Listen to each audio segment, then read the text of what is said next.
yearly film festival, and I thought, why not film while we're out here visiting?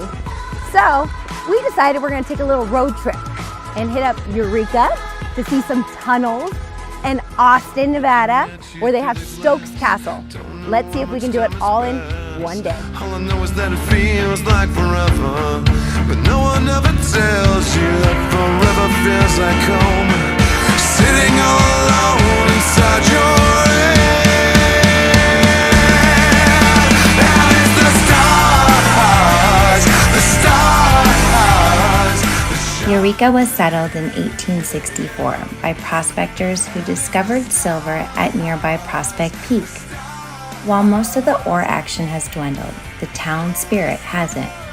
Today it is known as the friendliest town on the loneliest road in America.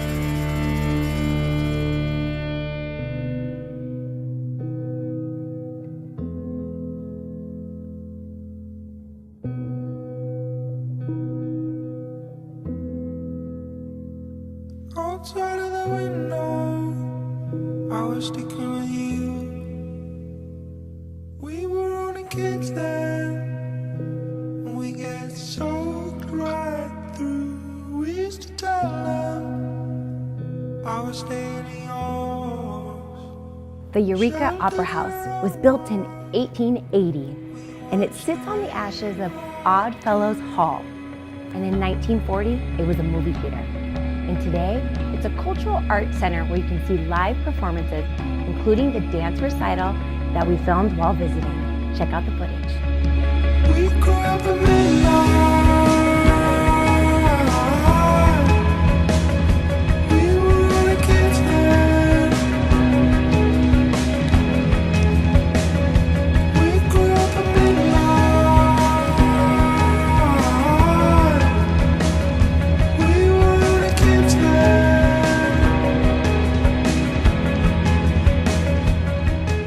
So one of the main things to do in Eureka, and one of the more fun things to do in Eureka, is to take our historical walking tour.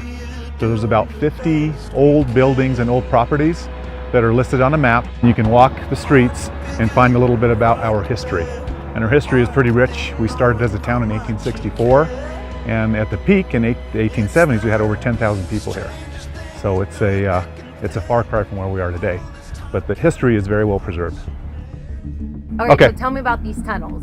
So this building we're standing in front of is one of the oldest in Eureka. It was built in 1873.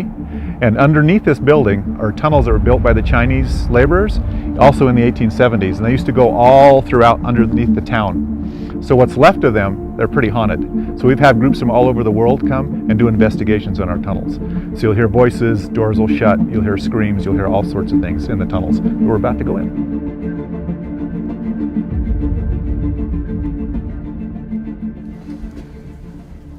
Now we're going to go into the main part of the tunnel.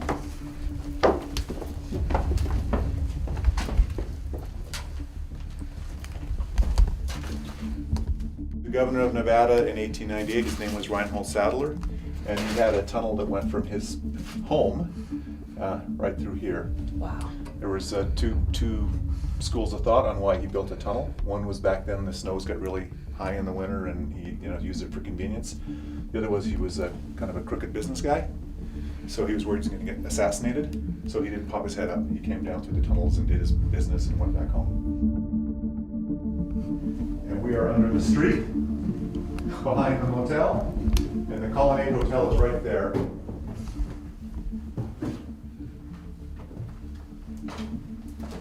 Wow, look at this.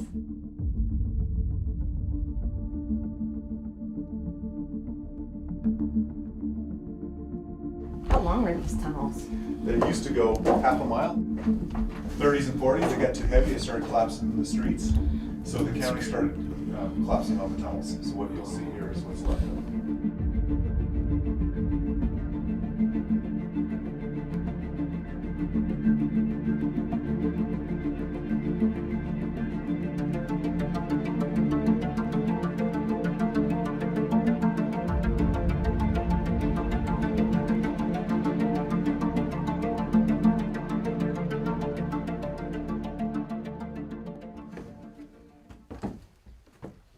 You guys aren't claustrophobic, right? No.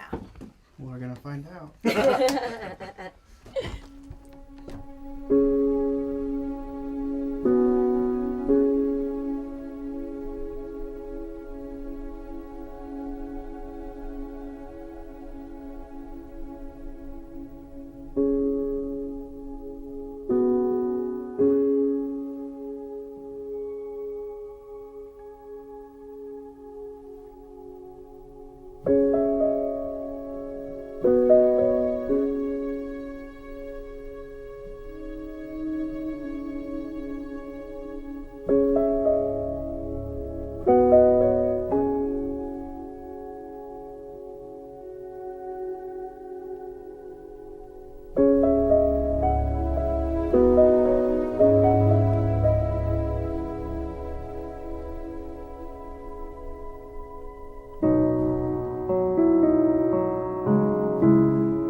probably used to receiving the news on one of these devices.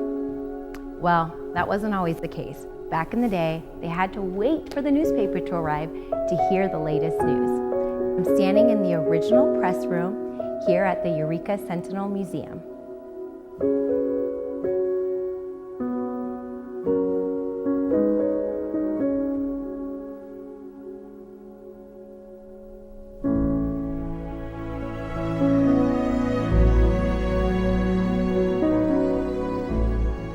So this cabin's pretty neat, right? Imagine living in one of these. It was one of the first homes built in Eureka back in 1865, and it's called the Tan Hill Cabin.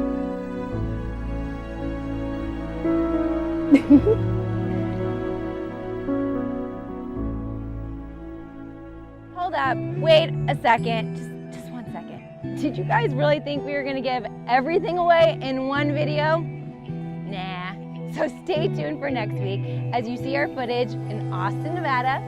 I'm Samantha, you can call me Sam with Spirit of Nevada, brought to you by the Richard Harris Law Firm.